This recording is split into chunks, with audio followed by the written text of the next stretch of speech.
അപ്പോൾ ഹോസ്പിറ്റലിൽ നിന്ന് എൻ്റെ പ്രായം ചോദിച്ചപ്പോൾ മോൻ പറഞ്ഞു 65 വയസ്സ്. 65 ആയിട്ടില്ല, 64 വയസ്സ് ആവുന്നേ ഉള്ളൂ. മകൻ പറഞ്ഞതാണ് 65 വയസ്സെന്ന്. ഞാൻ ചോദിച്ചാൽ എല്ലടോ തിരക്കൂട്ടി പറയണമെന്ന് വെച്ചാൽ പറഞ്ഞു 63 വയസ്സെന്ന് പറഞ്ഞ് നടക്കുന്നത് 2-3 വർഷമായില്ലേ, ഒന്ന് മാറ്റിപ്പിടിന്നാണ് പറഞ്ഞത്. ഒരു തമാശ. പക്ഷേ ഇനി അങ്ങോട്ട് എൻ്റെ ജീവിതത്തിൽ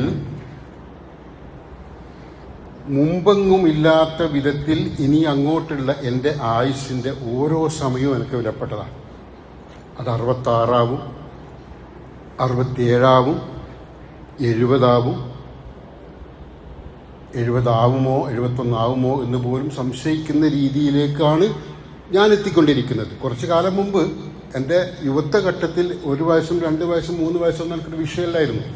ഗൾഫിലൊക്കെ ആകുമ്പോൾ 2 വർഷം കഴിഞ്ഞാൽ നാട്ടിൽ പോകാലോ എന്നൊരു പ്രതീക്ഷയിൽ 2 വയസ്സ് കൂടുന്നു എന്നൊരു ബേജാറൊന്നും ഇല്ലായിരുന്നു. അതൊക്കെ കഴിഞ്ഞു. ഇനി അങ്ങോട്ട് എന്നെപ്പോലെയുള്ള ആളുകളുടെ പ്രായം വളരെ വിലപ്പെട്ടതാണ്. അതൊരു ദിവസമായിരുന്നാലും ഒരു വയസ്സായിരുന്നാലും.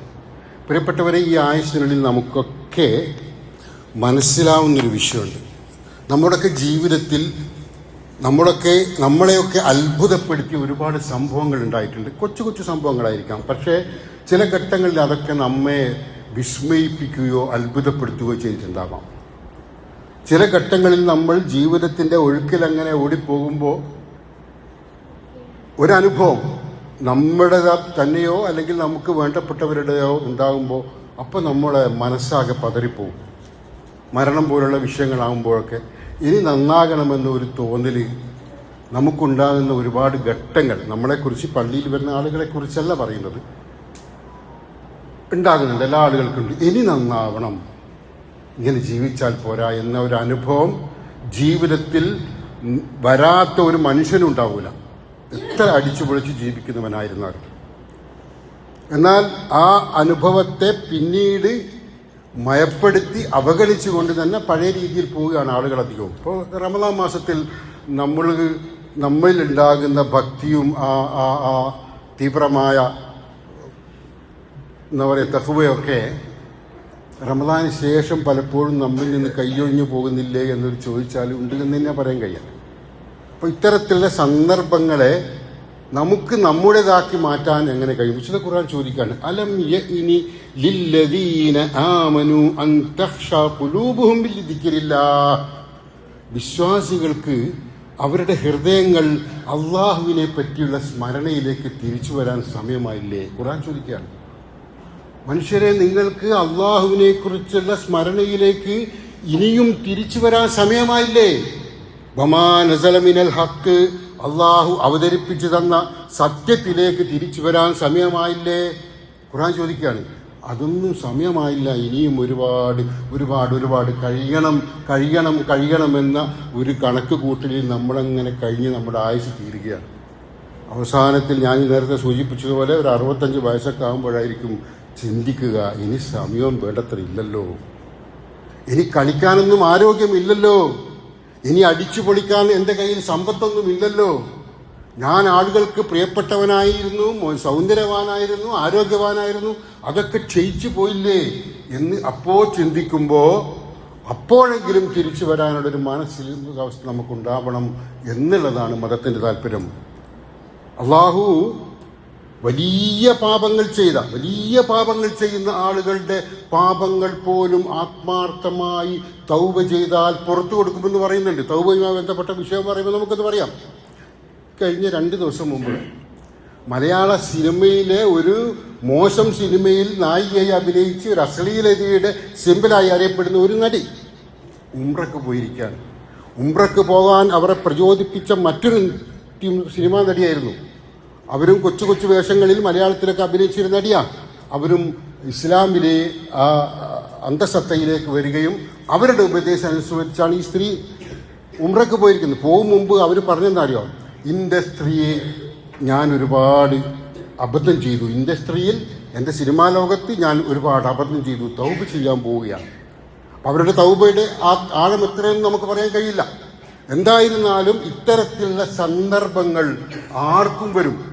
തമിഴ്നാട്ടിലെ ഒരു ആക്ടിവിസ്റ്റ് ശബരിമാല 2 വർഷം മുമ്പ് 3 വർഷം മുമ്പാണ് ഇതേപോലെ ജീവിതത്തെ ആകെ മാറ്റിമറിച്ച ഒരു ചിന്തയിലൂടെ ഇസ്ലാം മതം സ്വീകരിക്കുകയും ഉംറ നിർവഹിച്ചുകൊണ്ട് ഇസ്ലാമിൻ്റെ ആ നല്ല നല്ല കാര്യങ്ങൾ ഇങ്ങനെ വിശദീകരിക്കുകയും ചെയ്ത് നമ്മളൊക്കെ വായിച്ചാണ്. അപ്പം ഇത്തരം സന്ദർഭങ്ങൾ ഓരോരുത്തർക്കും വരുമ്പോൾ ആ സന്ദർഭത്തെ നമുക്ക് ഉപയോഗപ്പെടുത്താൻ കഴിയണം. വിശുദ്ധ ഖുർആനിലെ ചോദ്യം ഒന്നുകൂടി ആവർത്തിക്കാണ്.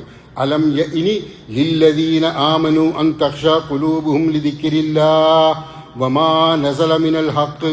വിശ്വാസികൾക്ക് അവരുടെ ഹൃദയങ്ങൾ അള്ളാഹുവിനെ പറ്റിയുള്ള ഓർമ്മയിലേക്ക്, അവതരിച്ചു കിട്ടിയ സത്യത്തിലേക്ക് തിരിച്ചു കൊണ്ടുവരാൻ, കീഴൊതുങ്ങാൻ, അതിലേക്ക് അവനെ സ്വയം അതിലേക്ക് അവന്റെ ശ്രദ്ധ കേന്ദ്രീകരിച്ചുകൊണ്ട് ജീവിക്കാൻ ഇനിയും സമയമായിട്ടില്ലേ, പിന്നെ എപ്പോഴാണോ എന്നാണ് ഖുർആൻ ചോദിക്കുന്നത്.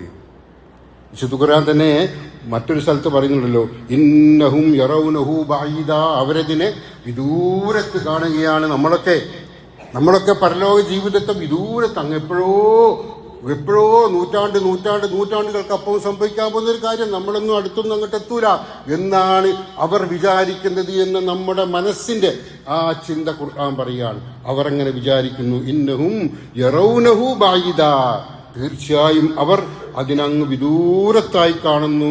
വനറാഹു ഖരീബാ, നാം അതിനെ അടുത്തായും കാണുന്നു. അള്ളാഹു പറയാണ്, നാം അതിനെ അടുത്തായും കാണുന്നു. യഥാർത്ഥത്തിൽ നമ്മുടെ ഈ ജീവിതവും ജീവിതത്തിന്റെ അവസാനവും ഖബർ ജീവിതവും പരലോക ജീവിതവും ഒന്നും ഒരുപാട് കാലത്തിന് ശേഷമല്ല.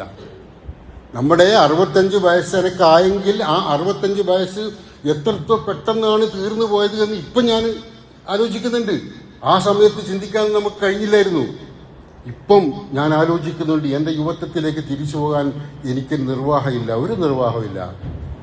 പ്രിയപ്പെട്ടവരെ, നമ്മുടെയൊക്കെ ജീവിതം അങ്ങനെയാണ്. അപ്പോൾ ആ ജീവിതത്തിലേക്ക് തിരിച്ചു പോവാൻ നമ്മുടെ വിലപ്പെട്ട സമയം അതിനായി ഉപയോഗപ്പെടുത്താൻ നമ്മൾ ശ്രമിക്കണം. ഹസൻ ബസ്രി റഹ്മഹുല്ലാ പറഞ്ഞ ഒരു കാര്യം കൂടി പറഞ്ഞ് ഞാൻ അവസാനിപ്പിക്കാം. അഅ്മൽ ലിയൗമിക്, നീ ഇന്നേക്കായി പ്രവർത്തിക്കണം. ഫഇന്നക ലാ തദ്രി മാ യകൂനു ഗദാ, നാളെ നീ എന്ത് സംഭവിക്കും നിനക്കെന്ന് നീ അറിയുന്നില്ല. നാളെ നിനക്ക് എന്ത് സംഭവിക്കുമെന്ന് നീ അറിയുന്നില്ല. അതുകൊണ്ട് നീ ഇന്നേക്ക് പ്രവർത്തിക്കണം. അദ്ദേഹം തന്നെ വീണ്ടും പറയാണ്, യാ ഇബ്നു ആദം, ആദമിന്റെ പുത്ര, ഇന്നമാ അൻത അയ്യാം, നീ ദിവസമാണ് കേട്ടോ. നീ എന്നാൽ അത് ദിവസമാണ് കേട്ടോ.